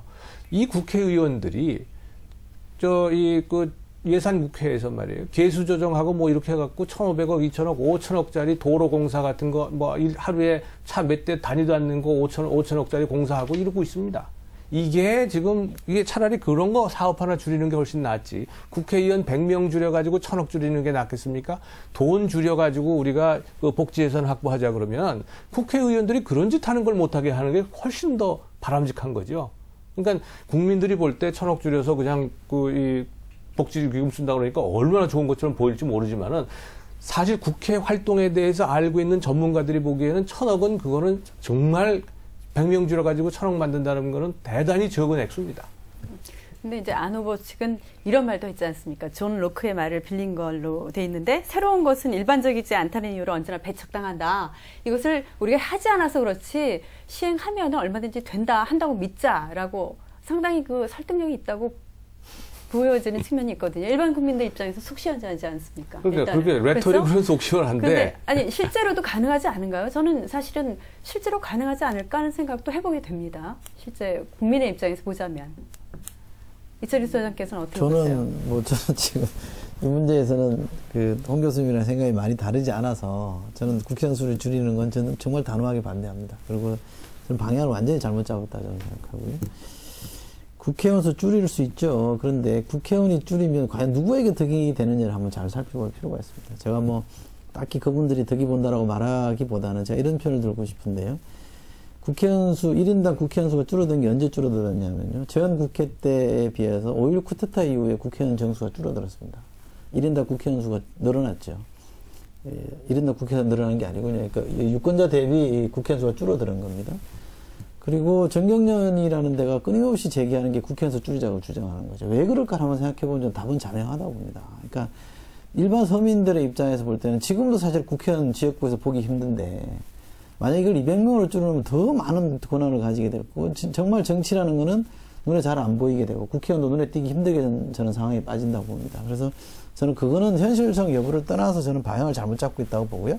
현실성도 없을 겁니다. 300명이 알아서 100명 줄이는 쪽으로 가겠습니까? 저는 그분들이 그런 선택하기는 만무하다고 저는 생각하고요. 그러니까 여전히 현실성이 없다는 현실성도 없고요. 타당성도 없다. 네. 그럼 유찬성 박사께서는 어떻게 보세요? 저는 안철수 후보의 이제 정치 재신안이 정치권은 이제 물론이고 아마 정치학자들한테서도 이제 비판을 대체로 좀 이제 많이 받고 있는 것 같습니다. 그런데 이제 저는 이런 내용의 정치 재신안을 안철수 후보 입장에서는 또 충분히 내놓을 수 있는 그런 내용 아닌가 생각을 합니다. 왜냐하면 안철수 현상이라는 것이 이제 어떻게 만들어졌던 것인지 이거를 이제 돌아보면은 결국은 이제 우리 정당 정치의 위기로서 이제 비롯된 바로 이제 그것이 이제 반응의 결과다. 이렇게 이제 얘기를 할 수가 있겠고요. 그러면은 저는 안철수 후보가 좀 더 자유로운 입장에서 우리 정치의 어떤 패러다임의 어떤 전환까지 가져올 수 있는 그러한 어떤 발언들은 뭐 저는 충분히 할 수 있다고 이제 생각을 합니다.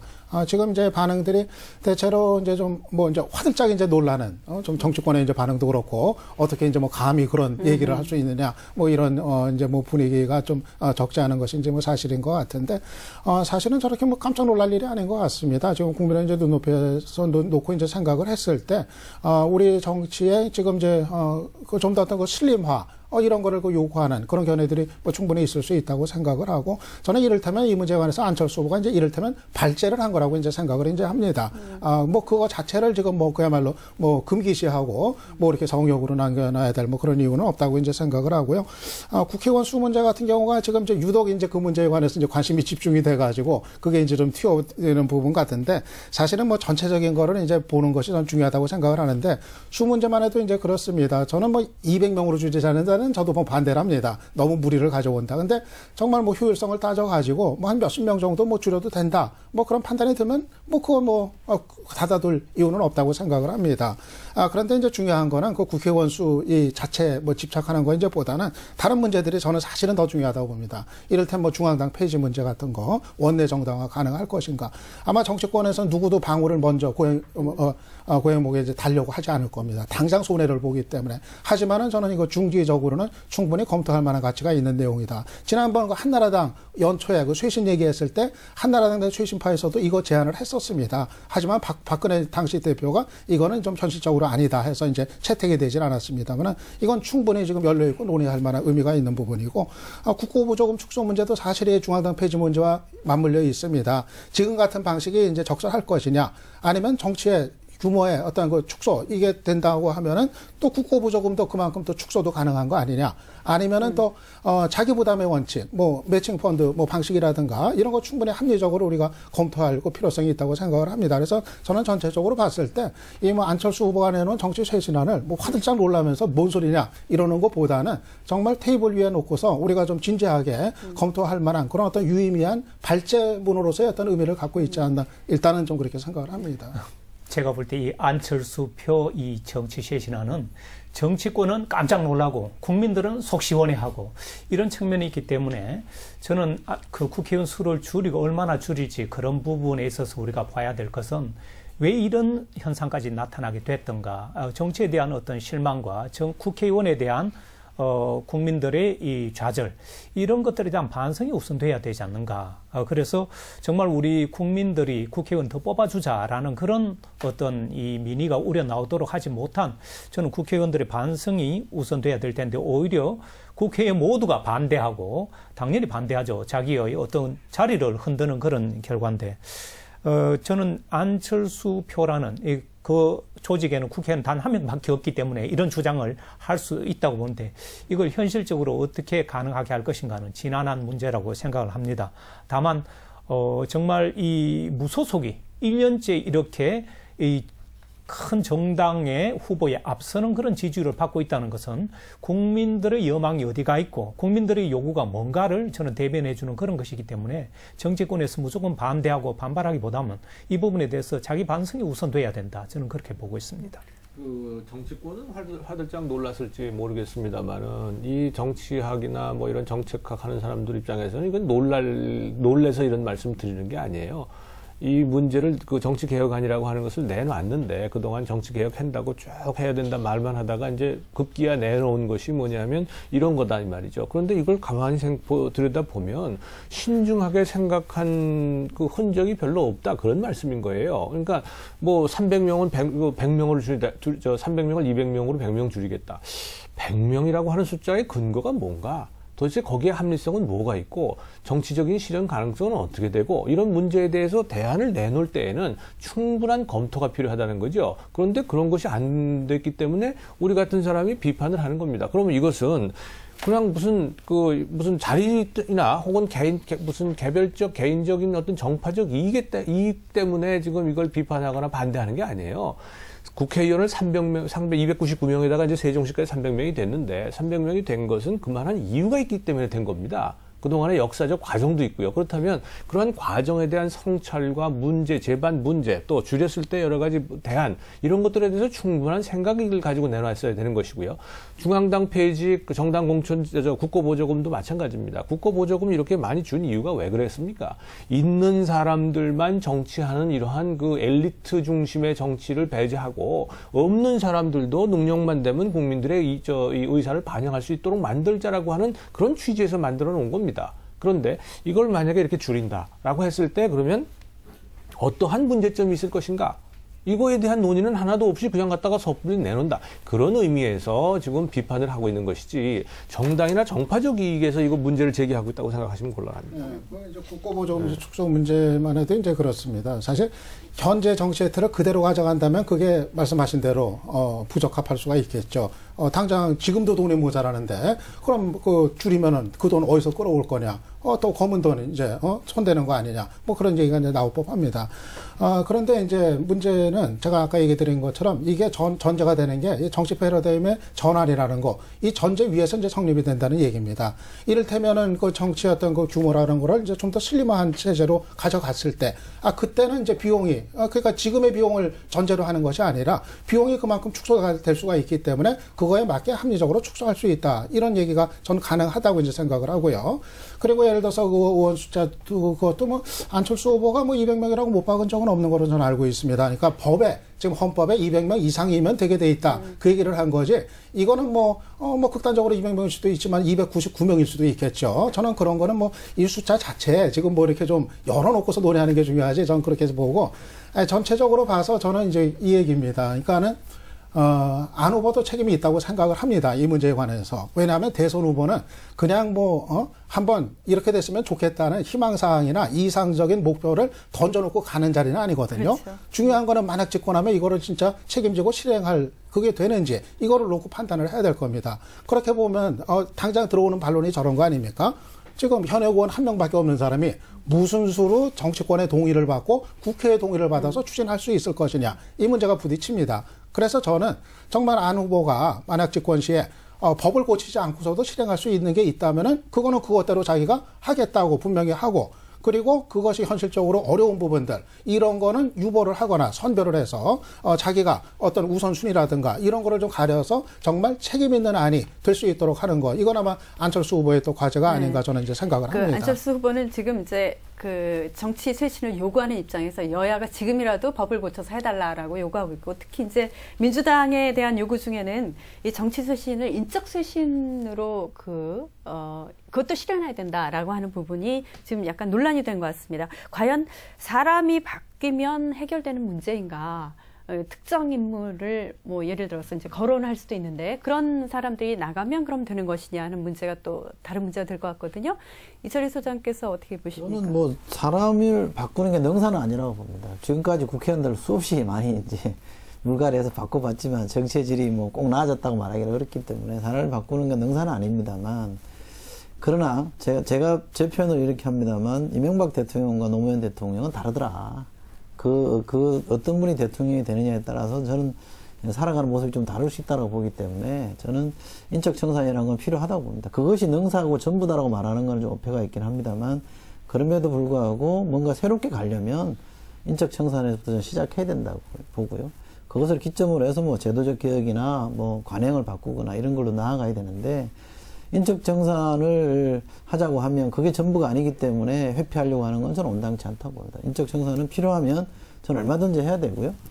시대 흐름이 맞지 않은 사람들은 과감하게 도태시키는 게 저는 정치개혁의 합당한 자세라고 봅니다. 그렇게 보면 지금의 그 사람이 어떤 역할을 하고 어떤 자리에 있느냐, 그렇게 저는 연연할 문제는 아니라고 보고요. 이 문제는 안철수 후보가 꼭 민주당에만 요구하고 있는 게 아니라 지금 국민들이 여야 정당, 정치권 모두에게 저는 요구하는 거라고 봅니다. 다 제가 볼 때는 퇴출시켜야 될 국회의원들이나 정치인들이 많이 있죠. 그러나 그분들이 다시 선거라는 이름하에 다시 돌아와서 뭔가 역할을 하고 있다.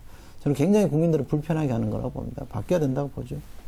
다른 의견은 없으십니까? 이에 대해서? 인적 쇄신 문제 같은 경우 물론 이제 새누리당도 뭐 이제 해당이 되는 그런 이제 숙제고 과제이겠습니다만은 특히 야권 같은 경우 지금 더 이제 좀 구체적이고 절박하게 그렇게 이제 다가오는 문제 아닌가 이제 생각이 됩니다. 일단은 지금 야권의 그 두 유력 후보인 그 문재인 후보하고 안철수 후보가 사실 뭐 정치 이제 신인 아닙니까? 문재인 후보도 뭐 공직 생활은 뭐 청와대에서 뭐 오래 이제 했습니다만은 정치인으로서는 사실 뭐 얼마 되지 않은 경우고 두 사람 모두 다 이제 정치 이제 신인들입니다. 새로운 정치인, 새로운 정치 리더로서의 어떤 이제 모습 이런 거를 앞으로 보여나가야 될 과제를 안고 있는데. 그런데 결국은 뭐 세술은 세부대, 저는 뭐 그게 맞는 게 아닌가 생각을 합니다. 정말 어떤 새로운 흐름, 우리 정치의 새로운 흐름을 주도하고 선도하는 위치에 서기 위해서는 정말 이제는 그릇 자체도 좀 새로워질 필요가 있겠다. 그래야 더 힘을 받고서 촉진이 될 수 있겠다 보면은 그 야권 전체에 걸쳐서도 가능한 데까지는 좀 인적 쇄신의 노력 더 좀 과감하게 있어야 되는 거 아닌가 생각을 합니다. 19대 국회 우리가 출범할 때 4.11 총선에서 인적 쇄신해야 된다고 그래서 기존의 국회의원들의 상당수를 바꿨습니다. 그게 지금 19대 국회 첫 해입니다. 그렇게 많이 바꿨는데 국회가 달라졌습니까? 뭐 인적 쇄신이 필요 없다는 얘기는 아닙니다. 뭐 해야 되겠죠. 필요한 경우에는. 그런데 인적 쇄신을 가지고 세상을 바꿀 수 있다고 생각한다면 그건 곤란하다. 이렇게 말씀을 드리고 싶고요. 또 하나는 지금 안철수 후보가 요구하고 있는 인적 쇄신이라는 것은 사실은 이 전반적인 정치권에 대한 인적 쇄신이라기보다는 민주통합당에 대해서 소위 친노 중심의 세력 구축이 되어 있는 것을 인적 쇄신하라는 얘기고, 보다 더 구체적으로 얘기한다면 이해찬 대표 지금 바꾸라는 얘기하고 똑같습니다. 그렇게 우리가 받아들인다면 그거는 뭐 정치적으로나 혹은 전략적으로 국민의 지지를 더 받기 위해서 그렇게 한다고 하는 것은 뭐 우리가 뭐 이해할 수 있는 거고요. 한 가지 참 재밌는 것은 이런 겁니다. 여러분들 우리 그 가라사대 게임 아시잖아요. 가라사대 그러면 반드시 해야 된다. 뭐 이러고 이제 어렸을 때 옛날에 했었잖아요. 이 안철수 후보가 국민의 이름으로 해서 국민 가라사대 그러면 모두 다 해야 되는 것처럼 지금 이런 그 정국이 되고 있어요. 이것이 과연 지금 바람직한 것인가? 도대체 왜 국민은 안철수 후보에게만 뜻을 전달하는가? 이런 것도 기성 정당들이 좀 뼈저리게 좀 반성하고 좀 성찰을 해야 된다고 저는 봅니다. 그런 의미에서 그러면 이제 뭐 저희 마무리하는 토론 주제로 과연 이 정치개혁론이 계속되면 대선 판도에는 어떤 영향을 미칠까? 이것 가장 궁금한 내용이 될 겁니다. 대선 판도에 큰 영향을 미친다고 보는가? 그것이 또 어느 정도의 그 유권자의 그 판단에 영향을 미칠 것인가? 이 부분 궁금한데요. 김 교수께서 어떻게 보십니까? 저는 정치개혁이 여당에게는 큰 영향을 미치지 못하리라고 보지만 야당에게는 큰 영향을 미칠 것이다. 왜냐하면 아까 나왔던 인적 천상 문제라든가 이런 직접적인 정치개혁이 앞으로 단일화의 명분이나 단일화의 토양으로 저는 작용할 가능성이 높기 때문에 앞으로 정치 쇄신, 개혁 요구는 더욱 강렬해질 것이고 더욱 구체화될 것이다. 그렇게 됐을 때 단일화가 모양새를 갖췄을 때 국민적인 지지가 이루어지는 것이지, 그렇지 않을 경우에는 단일화를 한다 하더라도 파열음이 나거나 상당한 또 서로 간에 물고 뜯기는 그런 현상을 보여줬을 때는 단일화 자체가 반드시 대선 승리로 이어지지 못할 것으로 보기 때문에 저는 야당과 안철수 후보 쪽으로 요구되는 이 정치 개혁, 쇄신, 이것은 더욱 구체화 강력하게 나타날 것이다 이렇게 봅니다. 네, 유창선 박사께서 어떻게 보세요? 우선 이제 야권 단일화와 관련해서 문안 두 후보의 정치 쇄신안의 차이 어떤 영향을 미칠지가 이제 관심사인데요.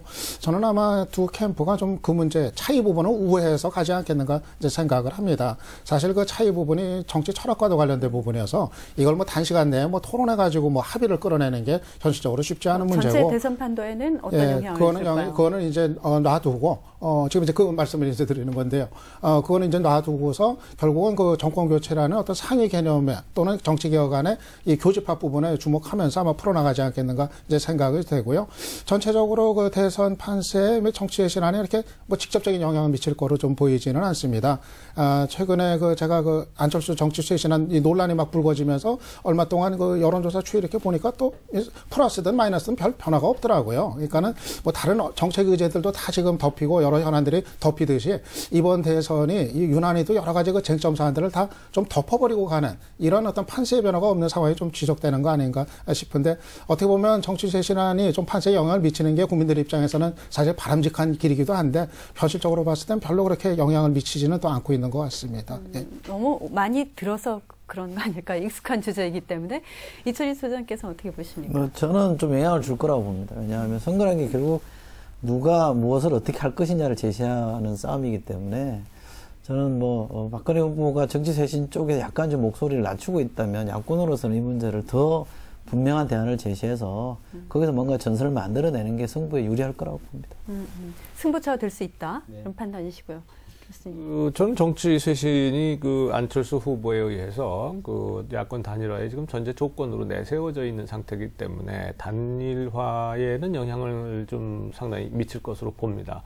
전 정치 쇄신이라고 하는 것만이 왜 단일화의 전제 조건인지 전 이해하기 힘듭니다만은 여하튼 안 후보가 그렇게 해놨기 때문에 단일화에는 상당히 영향을 미칠 것 같고요. 문제는 대선 본선에 어떤 영향을 미칠 것이냐라고 하는 것인데 대선 본선의 경우에는 거의 이런 정치 쇄신과 같은 것도 내용들이 되게 수렴을 하게 마련입니다. 따라서 여야 후보 간에 상당한 차이가 단일화가 되고 난 다음에 이제 경쟁이 되면 줄어들 것이고 따라서 이 박빙의 승부이기 때문에 아주 적은 차이라도 승부에 영향을 미칠 것이다라고 본다는 측면에서는 단일화가 영향이 있을 수도 있겠지만 그러나 전반적으로 볼 때 큰 영향을 미치기는 좀 힘들지 않겠나 이렇게 생각을 합니다. 네, 오늘 이 설전 이 시간을 통해서 정치 개혁에 관해서 얘기를 나눴습니다. 시간이 이제 거의 마칠 시간이 됐기 때문에 나와주신 네 분께 마무리 발언을 좀 부탁드려야 될 텐데요. 과연 그렇다면 우리나라 정치 현실에 맞는 정치 개혁은 무엇이고 어떻게 해야 되는 것일까? 이 부분을 좀 정리를 해주시기 바랍니다. 이번에 이철희 소장님께서 하시는데 저희가 시간 많지 않기 때문에 30초씩 드리겠습니다. 네, 저는 정치 개혁의 가장 큰 방향은 정치인이 유권자를 언제든지 편하게 만날 수 있게끔 길을 열어주는 거라고 봅니다. 지금은 정치관계법이 상당히 장벽을 쌓아놓고 있기 때문에 어느 정치인이든 어떤 주제든 언제든 유권자를 만나서 토론할 수 있게끔 해주는 게 저는 정치개혁의 가장 큰 방향이라고 보고요. 그런 점에서 보면 저는 정치관계법을 바꿔주는 게 좋다고 봅니다.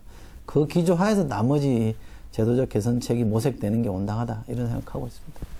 김청년 교수님. 저는 정치개혁의 핵심은 우리 사회 고질화된 부패 구조를 혁파하는 것입니다. 전반적으로 우리 사회는 이미 선진화됐지만 이 부패, 국가의 투명성 문제는 아직까지도 후진국 수준을 면치 못하고 있는데 저는 이번에 특검제가 되든 아니면 또 이 특검제가 상술화가 되든 그렇지 않으면 공직자 비리 특별수사처를 만들든 이번에 무성한 이런 이야기들이 꼭 실현되기를 기대하고 있습니다. 또 유창선 박사님. 예, 저는 여러 가지 정치 제도에 관한 논의도 물론 이제 중요합니다만 더욱 중요한 거는 이런 지금 정치 쇄신 논의를 앞으로 지속적으로 좀 선도해 나가고 주도해 나갈 그런 어떤 주체 세력, 주체 그룹 이런 거를 좀 만들어내는 것이 중요하지 않나. 그거는 또 여야 모두에게 또 모든 새 후보에게 또 공통적인 그런 과제 아닌가 생각을 합니다. 예, 간단하게 말씀드리겠습니다. 마치 정치개혁이 정치인이나 정당들의 과제만으로 생각을 하시는데 그렇지 않습니다. 정치인들은 이건 국민에 봉사하는 거잖아요. 근데 특권을 가지고 군림하려고 그런단 말이에요. 이거 없애야 되죠. 그런데 정치인들이 그러면 각 자기 지역구에 예산 엄청나게 따가지고 가서 필요하지도 않은 시설물들 막 해야 된단 말이죠. 이거 왜 그렇습니까? 유권자들이 그렇게 원하기 때문에 그렇습니다. 유권자의 의식이 개혁이 되지 않으면 다시 말씀드려서 정당 정치인과 국민들이 함께 개혁되지 않으면 정치 개혁 어렵습니다.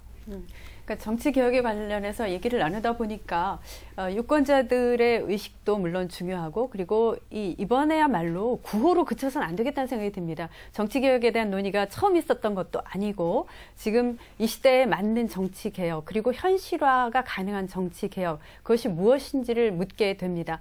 모두들 그러나 이러한 정치 개혁이 이번 선거를 기점으로 좀 더 속도를 내고 현실화될 수 있다는 측면에서는 동의를 하십니까? 시대적 흐름에 봐서 어떻습니까? 동의하십니까? 정치개혁이라는 건 점진적으로 나가는 거니까요. 그리고 이제 진화적으로 우리가 생각을 해야지 하루아침에 특정한 사람에 의해서 한꺼번에 바뀔 수 있다라고 기대하는 것은 저는 옳지 않다고 봅니다. 가능성도 없고요. 네. 그러나 이번은 어느 때보다도 저는 좀 더 기대를 걸고 싶습니다. 이런 여러 가지 의견이 다양하게 공존할 겁니다. 우리 사회에. 그러나 이러한 부분을 모두 참고해서 유권자들은 또 투표를 하게 되겠죠. 대선일이 가까워올수록 많은 여러 가지 비교해야 될, 검토해야 될 부분들이 늘어나고 있습니다. 열기도 훨씬 달아오르고 있는데 이 가운데서 유권자들은 그 누구보다 냉철한 머리로 판단하는 그러한 시간을 가져야 될 것 같습니다. 오늘 함께 해주신 분, 국민대학교 행정정책학부의 홍성걸 교수님, 인제대학교 신문방송학과의 김청룡 교수님, 그리고 시사평론가이신 유찬선 박사님, 두문정치전략연구소의 이철희 소장님 모두 감사합니다. 네, 수고 많으셨습니다. 네, 감사합니다. 오늘 이 시간을 통해서 여러분 유권자로서 이번 대선에 누구를 찍을 것인가 더 많이 생각할 수 있는 기회가 됐으면 합니다. 설전 저희 이 시간은 일요일 오후에 2시부터 생방송으로 진행이 됩니다. 다음 주에도 일요일 오후 2시에 찾아뵙겠습니다. 여러분 감사합니다.